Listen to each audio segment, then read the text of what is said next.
I'm waiting on the IT thumbs up. Are we ready to start? Okay. So we're in Hebrews chapter 5. We left off at the end of Hebrews chapter 4 last week. Hebrews chapter 4, beginning in verse 14, is where we change kind of the point, change the subject of the book.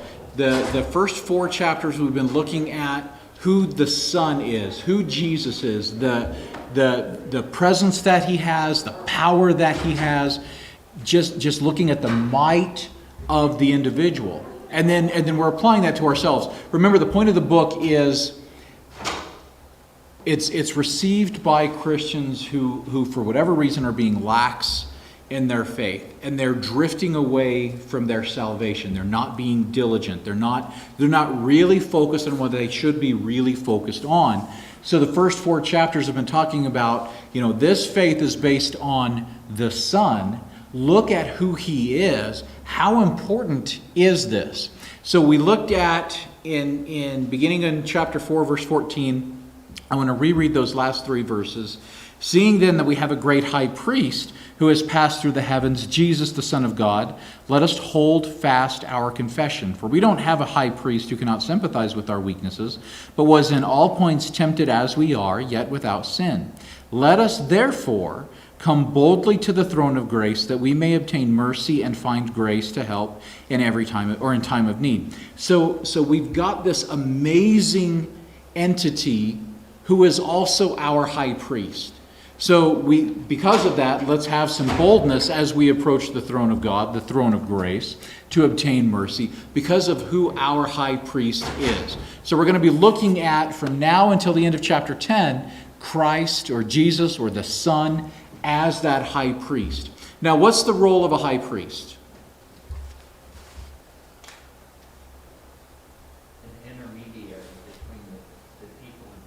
Okay, so an intermediary, an intercessor, a mediator. So this role represents us to God and represents God to us. That go-between. Now, we spent the first 4 chapters talking about who Christ is, and have we been focused on his humanity, or have we been focused on his deity? In the first 4 chapters, we've been really primarily focused on his deity. He is creator. By him everything exists, and through him everything continues to exist. And he was at the beginning, and he's greater than angels and greater than all these other things. Talking about how amazing he is. Well, does that make us feel inadequate? That he may not fully recognize, little piddly Ben and the things that I struggle with? So that's what we're going to start talking about in chapter 5. In the first 4 chapters, we've talked about how he can really identify with God. In chapter 5, we're going to talk about how he's a man and can really identify with me. So in chapter 5, verse 1, which is where we're starting this morning, for every high priest taken from among men is appointed for men and things pertaining to God, that he may offer both gifts and sacrifices for sins. He can have compassion on those who are ignorant and going astray, since he himself is also subject to weakness. Because of this he is required, as for the people, so also for himself, to offer sacrifices for sins. And no man takes this honor to himself, but he who is called by God, just as Aaron was. So these first 4 verses of chapter 5, we've got the qualities of a human high priest. This would be a high priest that was appointed by God under the old law, and kind of the qualities and the roles that they would have. So in chapter 5, verse 1, for every high priest taken from among men is appointed for men in things pertaining to God. So the high priest came from what? Or the high priest was a man. Wasn't something special, wasn't something different. The high priest was a human. So he's appointed for men. So the high priest represents other men. The high priest isn't responsible for representing angels or anything else like that. It's from men for men, and is appointed in things pertaining to God. How does a high priest serve as an intermediary for us? For those things pertaining to God. This high priest doesn't care what type of tires we buy or what type of shoes we buy or any of these earthly things. This high priest is concerned with our relationship with God and things pertaining to God, so that he can offer both gifts and sacrifices for sins. Again, just going through the list of what the priest did. Verse 2, he can have compassion on those who are ignorant and going astray, since he himself is also subject to weakness. What does compassion mean? Or does someone have a different phrase there? Understanding or gently. He can understand. There's also a phrase to bear gently with. What does it mean to bear gently with?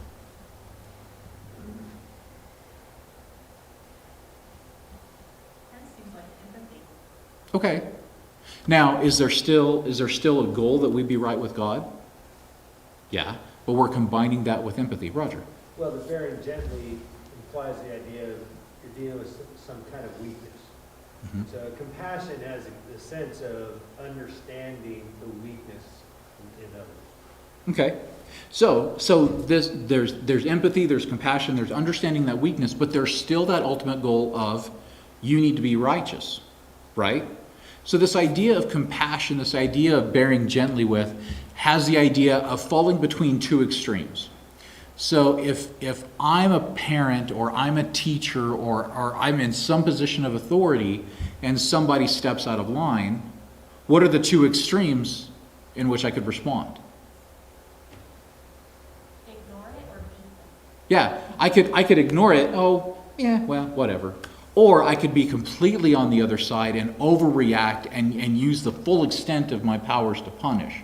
Now, this high priest needs to be right in the middle of that. Okay, I understand, but we really need to address this. And I have empathy and understanding, but I also have a responsibility to do what's right.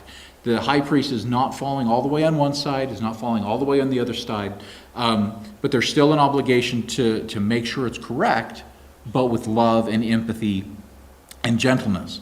So he can have compassion on those who are ignorant and going astray. All kinds of thoughts about how ignorant can mean this or going astray can mean this. But the high priest addresses people who are committing wrong for whatever reason, whether it's a lack of understanding, whether it's an intentional lack of understanding, or whether it's just an outright, I'm going to do what I want to do. That full spectrum of people messing up is addressed by that high priest. Is there anything that's missing from that? Do we, as humans that need this high priest, do sometimes we mess up and not know that we messed up? Yeah, or maybe not know it in the moment. Sometimes do we mess up and we know that we're messing up, but it's due to our own weakness? Hopefully we're not at the point where it's like, I know the word says this, I'm going to do it anyway and I don't care. But the high priest addresses all of those failings. So he can have compassion on those who are ignorant and going astray, since he himself is also subject to weakness. Remember, he's from among men for men. He understands that weakness as well. Because of this, he's required, as for the people, so also for himself, to offer sacrifices for sins. That's what the high priest does. That's part of their job. And no man takes this honor to himself, but he who is called by God, just as Aaron was. So, did Aaron decide that he wanted to be a high priest? No. How did Aaron get assigned to be high priest? God said, you're doing it. And we don't see Aaron arguing with God like Moses did. Maybe he's a little bit smarter, but he says, okay. And these are the rules that God gave Aaron. Now, who got to be high priest after Aaron? His son, his family, his descendants. It was Eleazar. Who decided that Eleazar was going to be a high priest? God. He made that determination when he appointed Aaron. So after Eleazar, I don't remember who the next one was, who picked him? God. He had to be a descendant of Aaron. So even after we get through the establishment of the kingdom. They're into Canaan. And then the judges are no longer there. And Saul's king and David's king and Solomon's king. And then the kingdom splits. Who picked all those high priests? Ultimately, God. He set the requirements that they had to be a descendant of David. Or, I'm sorry, descendant of Aaron. I'm getting confused there. So they had to be a descendant of Aaron. Now, could anyone just decide that they wanted to be high priest?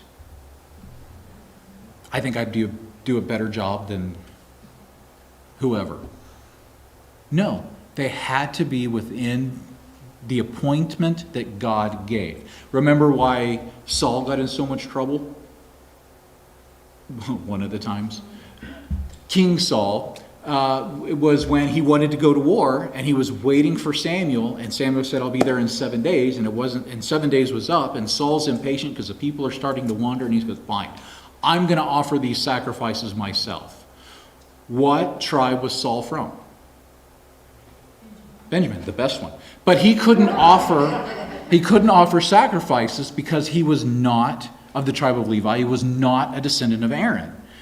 So he got in an awful lot of trouble for that. He took that upon himself, and he was punished for it, and the kingdom was taken from his family for that.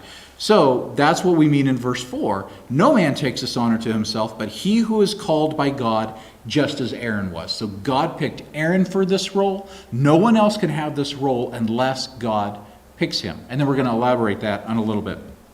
Any comments or questions on the first 4 verses of chapter 5? Fairly straightforward. So beginning in verse 5, we're starting to apply this high priest concept to Christ.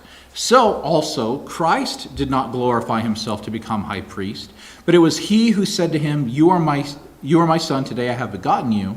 As he also says in another place, You're a priest forever, according to the order of Melchizedek, who in the days of his flesh, when he had offered up prayers and supplications with vehement cries and tears to him who was able to save him from death, and was heard because of his godly fear, though he was a son, yet he learned obedience by the things which he suffered. And having been perfected, he became the author of eternal salvation to all who obey him, called by God as high priest, according to the order of Melchizedek, of whom we have much to say and hard to explain since you become dull of hearing. That is a dense paragraph. There's a lot of stuff there. So, which is partly why a lot of people think that Paul wrote this letter. Verse 5, so also Christ did not glorify himself to become high priest. So, we spent the first 4 chapters talking about how amazing the Son is, how awesome the Christ is. Was it within his power to appoint himself as a high priest? Yes and no. You say yes, I hear a yes and no. Well, as a human being, he didn't have the power, but as God, one of the Godhead, he had the right to certainly appoint him, but, so.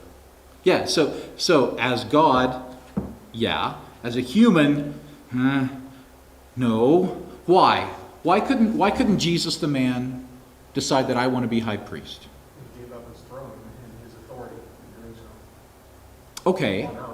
Okay. Now, when Jesus was a man here, did he follow the Old Testament law, the law that was given through Moses? Yes. He did. So, who gets to be a priest under the law of Moses?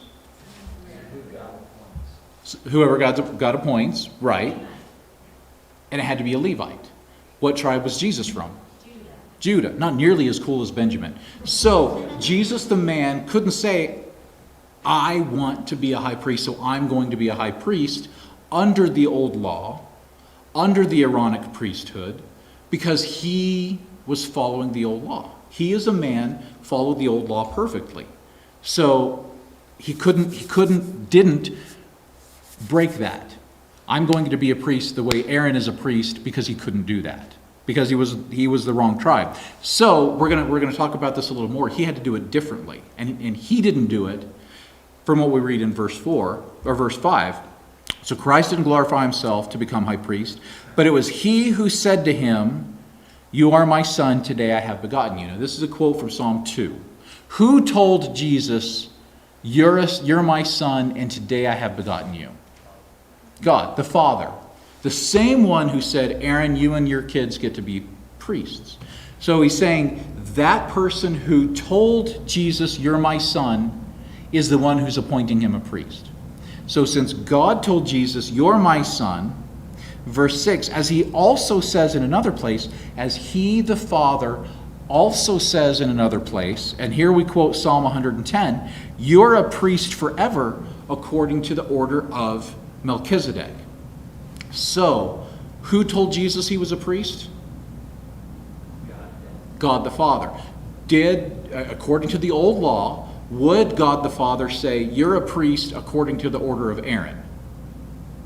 No, because Jesus didn't meet those qualifications. Jesus the man didn't meet those qualifications. So God the Father has another order in mind. How is Jesus a priest? He can't be a priest like Aaron, but he can be a priest like Melchizedek. Roger, I see a half hand. Oh, yeah, I was just saying, the concept of the covenants is Melchizedek obviously doesn't live by the law of Moses. He was a high priest, obviously, way before that. God had appointed him. He most certainly had taught the righteousness of God in some way, but it was a different covenant that he worked under with God and the people that whom he served, whether that was just the people of Salem or whoever.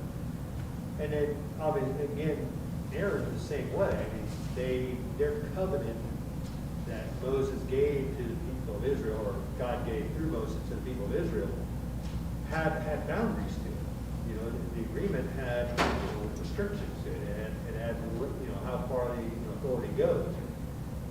And likewise with Jesus, why he wasn't part of that covenant. He never went into the temple and offered sacrifices right there, and yet he did offer them in a different covenant. So the covenant, be different, which is why it's going to become a critical issue in the book. Right. So Roger, if you didn't hear his comments, he's talking about how Jesus couldn't be a priest under the Mosaical covenant. So he has to be a priest under a different covenant if he's to be a priest, which we see that he is. And we're going to see that this talking about Jesus as the high priest like Melchizedek. Once we get through chapter 6, we'll get back into that and we'll start seeing the development of that new covenant. We're not people of God under the Old Testament covenant. We're people of God under this new covenant under which Jesus can be a priest, like Melchizedek was a priest. And Melchizedek had his own relationship with God separate than the Mosaic covenant because he existed long before him. So trying to repeat and summarize for people who can't hear because of masks or because of the broadcast. So the Father says to Jesus, you're my son. It's the same Father who says to Jesus, you're going to be a priest forever according to, or just like Melchizedek was. And then we see some more qualifications of Jesus as a man, how he can represent us in that role of high priest. In verse 7, who in the days of his flesh, this is Jesus, when he had offered up prayers and supplications with vehement cries and tears to him who was able to save him from death, and was heard because of his godly fear. Middle of the sentence, we'll stop there. What does it mean, in the days of his flesh? We're talking about Jesus. What were the days of his flesh? As a human on the earth. So we're talking about him in his earthly life as a man. So we're gonna look at what he did and his life there, and we need to compare it to us in our days of our flesh. So when he had offered up prayers and supplications, do we offer up prayers and supplications? Yeah. With vehement cries and tears to him who is able to save him from death, when we offer up prayers and supplications, do we also sometimes offer them up with vehement cries and tears? And sometimes those prayers involve, hey, save me from death. The image I have in my mind here in verse 7 is Jesus in the garden. He's offering, he's going to God in prayer, and he's supplicating, and he's saying with cries and tears, save me from death. I don't want to do this. Do we sometimes have prayers to God like that? I don't want to do this. I don't want this to happen. I don't want to go through this. So he prays to him who was able to save him from death, the Father, and he was heard. But we see why he was heard. Now, we looked in the first 4 chapters of how Jesus is the Son, right? So we think, I would just assume without this tagline at the end of verse 7, that he's heard because he's the Son. That doesn't do me any good. I want to be heard, but I'm not the Son. I'm not this entity that he described in chapters 1 through 4. But we see at the end of verse 7, Jesus was heard by the Father because of his godly fear. Does someone have a different word or a different phrase at the? Because of his reverence. What's reverence? Godly fear. What does that mean to us? Respect. What? Respect. Because of respect? Okay. Okay. Now, But it kind of goes along with having humility in that also. You have to humble yourself to have someone else above you. okay. So he was heard partly because of humility. Now, we as humans, do we have this godly fear, this reverence towards God? I hope so. I think so. This word reverence, I think, is what we often think of when we're told to fear God. We're told to respect God. It's to revere him, acknowledge who he is, acknowledge his power, acknowledge what he's told us, acknowledge his promises, acknowledge his warnings. There's so many things that are wrapped into that same concept. But why was Jesus heard when he went to God in the garden? Because he was a son? That's not what we're told. Because of this reverence, because of this godly fear. So, if we're approaching God with prayers and supplications, with cries and tears, why are we heard? Because of our reverence. So he's heard because of his reverence, because of his godly fear. Verse 8, though he was a son, yet he learned obedience by the things which he suffered. So there's an acknowledgement. Yes, Jesus was the Son of God. But he learned obedience by the things which he suffered. What does it mean to learn obedience? Forget the Son for a second. How do we learn obedience? Study, okay. I was going to say by actually doing it. Okay. You can talk about it, but, and go, oh, yeah, I get that. It's like, oh, yeah, I should obey. Yeah, I really should obey. But until you actually obey, until you actually do what you're told, you haven't actually obeyed. Yeah. And so you have to actually obey. And some of his obedience caused him to have to endure difficulties. You know, it's like if you're told to, do some kind of chore that is either heavy or smelly or, difficult in some way. Once you've done it, then you understand what you have to endure to do that job. Right. But if you haven't done it, you can talk about it all you want, but you haven't really learned it in that experiential way. So we learn by doing. We submit ourselves, we humble ourselves, we just do what we're told to do. Now, applying that to the Son, to Christ, this high priest that we're talking about, did he have to learn obedience? Jerry's nodding, but she's doing it really carefully. It says that he did. Debbie. I would say that he did, if he hadn't learned it already, he learned it in the garden. Debbie said that if you hadn't learned it already, he learned it in the garden. Now, did Jesus ever sin? No. So was there this understanding of obedience kind of by his very nature? But did that level of obedience grow and strengthen in him? Yeah. Because the example that we're talking about is in the garden. I don't want to do this, but I'll do it if you want me to. Is that something that we face in our own life? We're told to do stuff by the word all the time, and I don't want to do a lot of it. But because of my reverence and because I'm learning and progressing and getting stronger in my obedience, I need to be doing them just like Christ did. Dave, you had a hand up. I was just thinking, just adding to what you said even Philippians 2 talks about that idea. Mm-hmm. This seems to, the garden and the crucifixion on the cross seems to be a culmination of his learning that. Because even early on, Luke 2 was mentioned earlier in the lesson, but then it states that Jesus grew in wisdom and stature and fear of God, which tells you that he didn't have it all at 12. Right. But grew and culminated in the sacrifice. Right. So he grows in that. He progresses in that. And Dave did mention Philippians chapter 2, and I believe it's verse 8, where it talks, where it basically says the same thing, that he's growing in this and he's learning in this. Now, are we minimizing who Jesus is, who Christ is, who the Son is?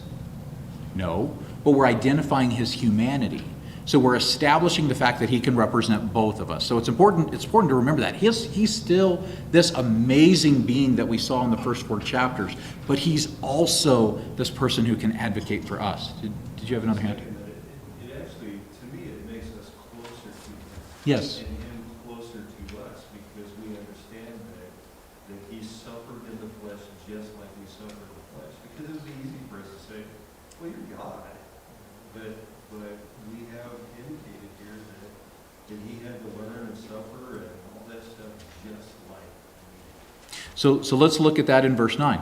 And having been perfected, he became the author of eternal salvation to all who obey him. What does it mean that he was perfected?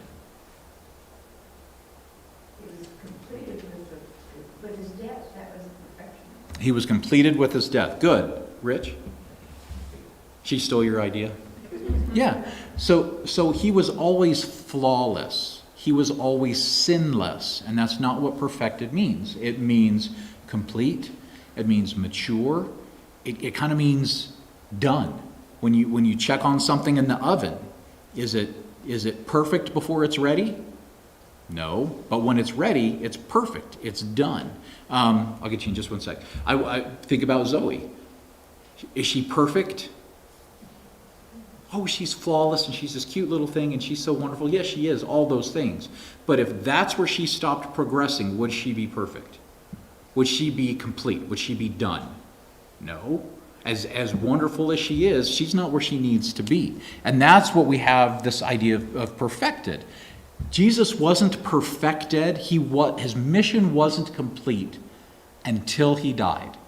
And that is when he's perfected. And that's when he becomes this author of eternal salvation, which we'll look at in a second. Roger?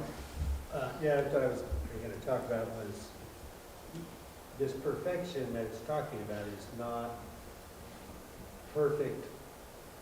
He wasn't necessarily the perfect carpenter, or whether he worked that way or not with his father. He was the perfect author of salvation. And there is no other author of salvation. There's no other name given under heaven, by which must be saved. Peter says Moses couldn't do it, the law couldn't do it, Abraham couldn't do it. Only Jesus could do what is being asked of him, and that he was perfected. And his perfection was not just that he's the Son, in the first part of the book, but he was also a man who was appointed by God to act as an intermediary between us, so that he could appeal to God on our behalf, and he could appeal to us on God's behalf. Right. And all of that, and then his perfect sacrifice. Why that sacrifice was perfect? Because it made him the author of salvation for all of us. So we're on the author of salvation. Good, excellent. But we're on this author of salvation. We've seen this word before. What does this word mean? This word author. Not like Jennifer's an author. I think it's different. Pathfinder, creator. It's a pathfinder. It's a trailblazer. It's someone who paves the way from here to there. This is how you get there. This is the best way. or in some cases, this is the only way. So think about, again, wagon trains coming west in the 1800s. You've got one person riding out way in front of that, marking the safe way to go. This is a scout. That if you go this way, it's danger. If you go this way, it's danger. But if you go this way, it's safe. So that's this idea here where we have an author. He became the author. He became the trailblazer to eternal salvation. And for whom was he that trailblazer? Angels, goldfish, humans. He's that perfect trailblazer, that perfect mediator for us. That's the role that he's in. So he's been perfected. He's completed his mission. And when he completed his mission, he also became that trailblazer to eternal salvation to all who obey him. Just as he was obedient, if we're obedient, we're going to follow that way that he sets. And like Roger was saying, that makes him the perfect high priest. We talked about who he was, his inherent nature. Does that make him an appropriate person, entity, that can go and approach the Father on his throne? Yeah. But having learned obedience through suffering, having been heard because of his reverence, having lived as a man perfectly and understanding our temptations that we looked at last week, can he represent us to that Father on the throne? Yeah. He's that perfect high priest. And by perfect, I mean complete. There's nothing missing. Flawless, every way you can think of perfect. That's how he's perfect in that role as a high priest, to represent us to the Father and to represent the Father to us. Are we okay so far? Okay, no cheap shots or low blows or arguments or anything like that. So having been perfected, he's become the author of eternal salvation to all who obey him. There's a qualifier there. He leads us to eternal salvation as long as we're obedient. And back to the beginning of this paragraph, called by God as high priest according to the order of Melchizedek, of whom we have much to say and hard to explain, since you have become dull of hearing. I want to talk about Melchizedek, and I can't talk about Melchizedek because of you. And then we start in verse 12 of chapter 5 through the end of chapter 6. We've got this kind of parenthetical section where he exhorts them. Remember, we talked about exhorting last week. He's going to exhort the recipients of the letter. First, he's going to rattle their teeth, and then he's going to encourage them, and then he's going to get back to talking about what he wants to talk about. But why can't he talk about Melchizedek now? They aren't ready to hear it. They aren't ready to hear it. Now, getting ahead a little bit, should they be ready to hear it?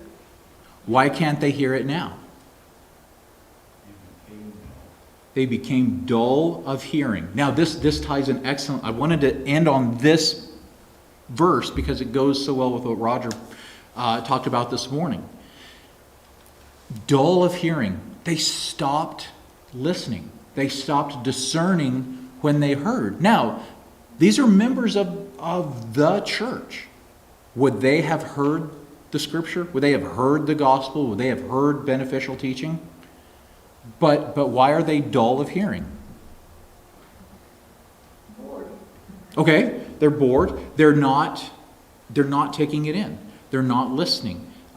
If you've got a teenager and you're trying to explain something to them and you see their eyes just kind of glaze over, that's dullness of hearing. Not picking on my own, but kind of picking on my own. That's dullness of hearing. You're talking but I'm not really taking that in. Roger. And I think we talked about this a little bit in our men's breakfast yesterday. It also happens because we're really just not that interested in it. And because all of us have things that we probably are incredibly interested in. We've been interested in for decades, and we never lose interest in talking to some people who might be overwhelmed with Star Wars or other things. He's in the other room. But and we all have habits. I mean, it's like Frank's up, Frank's up there, playing softball. When's he going to get tired of playing softball? He's not. Right. He loves softball. He'll play as long as he can play.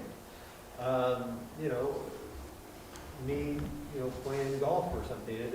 We all have things that always interest us. We never lose our love of that. But Right. we all have things we probably have lost interest in too. And being faithful and a follower of God can happen to people just like that.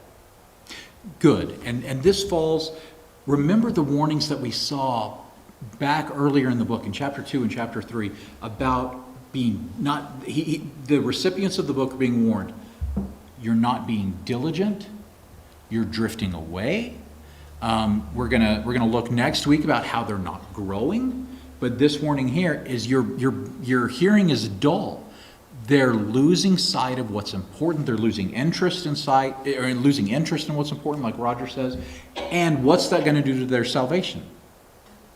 They're going to lose it. Inadvertently, maybe not even consciously, they're going to lose their salvation because they're just not interested in it, or they're just not paying attention to it. And that's the warning for us. We're not tempted to go back into Judaism. I'm not, maybe you are. But this risk of not paying attention to our faith, taking it for granted, not growing in it, is going to lead us all to that same point, and that we're going to lose it. So this dullness of hearing is a warning. We're going to look at more of them next week. Stu, you had your hand up? I was just thinking that the differences with what they came from to what they're going to was easier before. Priests did everything for them. You're not going to be doing that now in the future. So this is hard. You're going to have to work here. You're going to have to work back there. So I don't want to listen to this too much. Right. I get that impression too. And I think too, one of the things that nobody talked about here,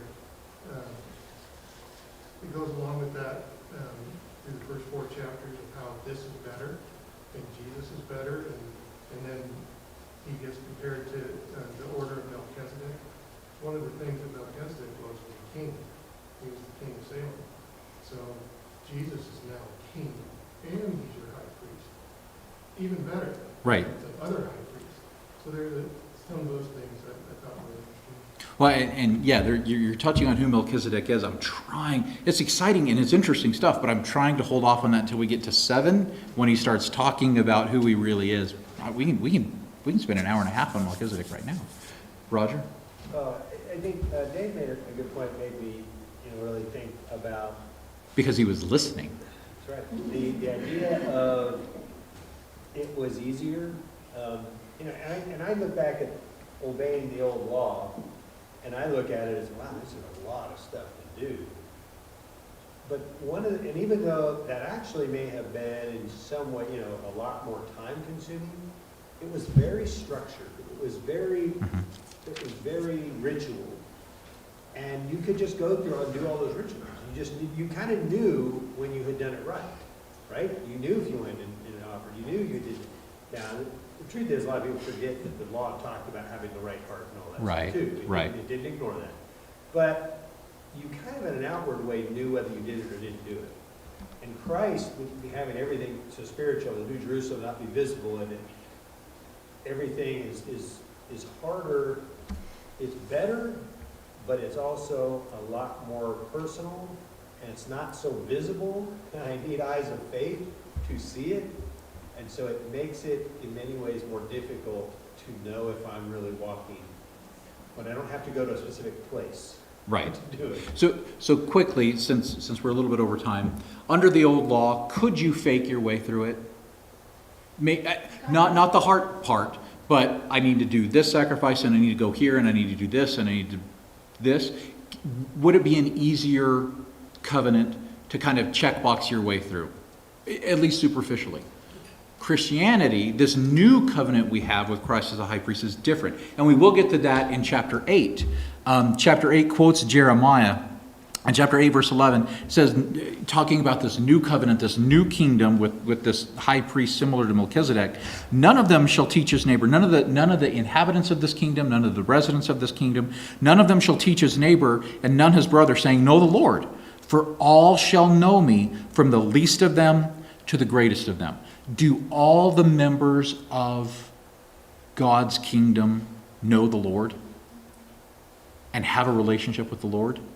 They do. That's how we get our citizenship there. Now, to be a kingdom of, or a citizen in the kingdom of Israel, what did you have to do?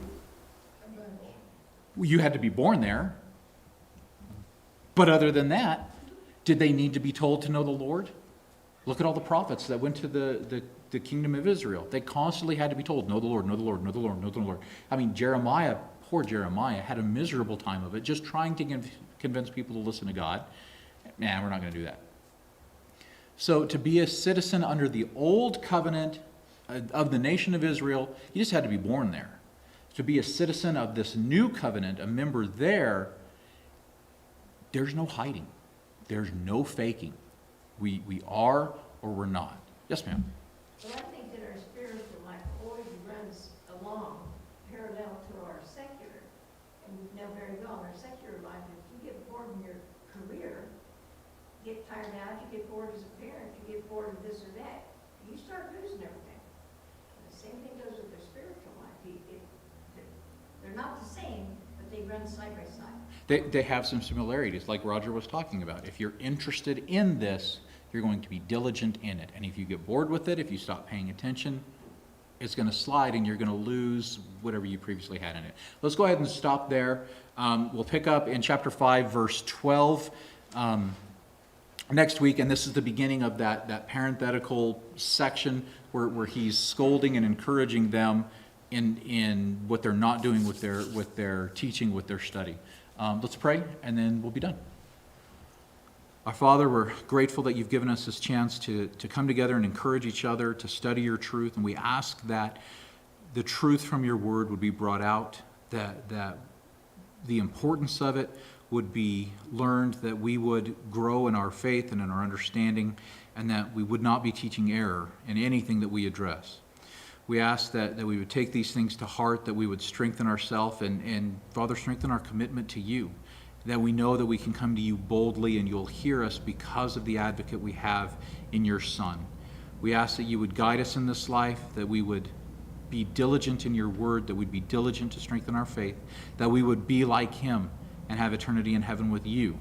In Jesus' name, amen.